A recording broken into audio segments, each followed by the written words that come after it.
Fala galera do YouTube, aqui quem fala é Jefferson Romanilk e hoje nós vamos discutir um pouco a respeito de um tema que está ficando polêmico em virtude da lei do abuso de autoridade, chamado Perp Walk.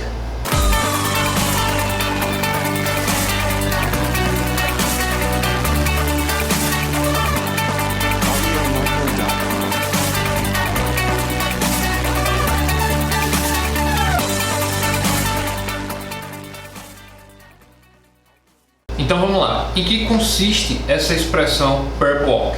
Perp Walk é uma expressão americana que significa, numa tradução literal, o andar do perpetrador, ou seja, o andar do criminoso. E essa é uma expressão para designar aquele corredor midiático que fica quando vem um criminoso famoso para ser fichado na delegacia, fica batendo fotos e fazendo filmagens daquele indivíduo em posições até um pouco constrangedoras. Esse tipo de situação ele é bem aceito nos Estados Unidos, é visto com a maior naturalidade, uma vez que decorre da própria liberdade de imprensa, né, de fazer essa reportagem noticiando a prisão de um determinado criminoso. Mas mesmo lá, onde é permitido, houve um caso em que foi discutido se era ou não viável o andar do perpetrador em uma determinada circunstância. O caso Calderola versus County of Westchester, ele desencadeou essa discussão na Suprema Corte sobre até que ponto vai essa violação à imagem, essa mitigação da honra e imagem do criminoso pela mídia que está realizando ali a cobertura daquela prisão. E aí a Suprema Corte foi analisar um caso pontual que dizia respeito à seguinte situação: a polícia efetuou a prisão de um indivíduo criminoso, que era o famoso criminoso, e notificou a mídia que estava levando aquele indivíduo para uma delegacia X, uma delegacia determinada. Ao chegar no local, os policiais perceberam que a mídia ainda não tinha chegado naquele local, então não poderia ser feita a cobertura daquela prisão, daquele Perp Walk, daquele andar do criminoso até a delegacia para ser fichado. Então foi o que os policiais fizeram. Ficaram dando voltas no quarteirão até que a mídia chegasse, se instalasse e estivesse pronta para receber aquele indivíduo.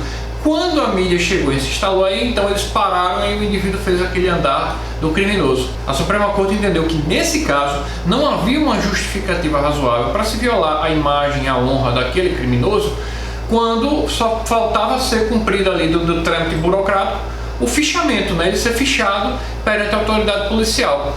Por essa razão a Suprema Corte entendeu que nesse caso o Perp Walk ele seria ilícito e, portanto, geraria um dever de reparação do Estado para aquele criminoso. E aqui no Brasil? Aqui no Brasil, essa discussão nunca teve tanta expressividade, porque na verdade, nunca se debateu muito a respeito do direito à imagem e honra do criminoso que estava sendo fotografado, filmado pela mídia quando da sua prisão, até a Lava Jato. Na Lava Jato começaram a ter algumas expressividades aí nas prisões de autoridades públicas, e essas imagens acabaram gerando essa polêmica se seria possível ou não a violação do direito de imagem. Posteriormente à Lava Jato veio a lei do abuso de autoridade, a lei número 13.869. E essa lei trouxe no artigo 13, inciso 1, uma previsão de abuso de autoridade daquela autoridade que violasse o direito à imagem ou à honra do criminoso. Diz o seguinte, o artigo 13: constranger o preso ou detento mediante violência, grave ameaça ou redução de sua capacidade de resistência a, inciso 1, exibir-se ou ter seu corpo ou parte dele exibido à curiosidade pública. Aqui nós temos uma problemática que precisa ser discutida. É possível a autoridade pública impedir o funcionamento da mídia, da imprensa, na porta de uma delegacia para fazer aquela cobertura, aquele Perp Walk até o interior da delegacia quando o indivíduo ele é fichado? Não, eu entendo que nesse caso não é possível haver uma interferência odiosa ao funcionamento da mídia e da imprensa para a cobertura da prisão de um determinado indivíduo. O que eu vejo como abuso de autoridade é uma situação um pouco diferente. Ou seja, aquele indivíduo que efetivamente entrou sem a cobertura da mídia ser posteriormente exposto a mídia, ter sua imagem e sua honra violada sem a sua vontade expressa, mediante uma coação ou uma redução da sua capacidade de resistência, e ser exposta à mídia ali naquele momento para cobertura posteriormente ao seu ingresso na delegacia. Isso é que eu entendo que pode ensejar um abuso de autoridade, mas tão somente esse corredor que a gente já viu acontecendo com doleiros, com autoridades públicas, esse corredor midiático, essa cobertura da imprensa, eu entendo que isso é legítimo e não pode ser barrado. Bom, gente, então recapitulando, o perp walk, que é o andar do perpetrador, ele é nos Estados Unidos considerado lícito, mas tem algumas peculiaridades, né, alguns pontos em que a jurisprudência norte-americana já entendeu que não seria possível essa conduta. Aqui no Brasil eu também entendo que ele é lícito a princípio, porque nós não podemos interferir, sob pena até de censura, né, na atividade da mídia e da imprensa. Nós não podemos interferir, mas em determinadas situações, como essa mesmo que aconteceu nos Estados Unidos, eu entendo que se fosse realizado aqui, poderia sim ser caracterizado um abuso de autoridade.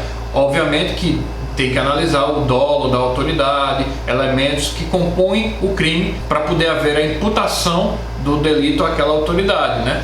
O delito do artigo 13, inciso 1. Mas, a princípio, eu entendo que é possível a realização do andar do criminoso sendo cobrido pela mídia, desde que não haja uma interferência odiosa das autoridades públicas em expor intencionalmente e dolosamente, né, aquela imagem e a honra do criminoso às mídias, a cobertura das mídias e tendo sua imagem e honra violada.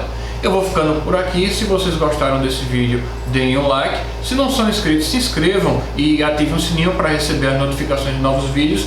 E a gente vai se encontrando nos próximos vídeos tratando de outros temas que estão atuais, né, no mundo do direito. Até lá!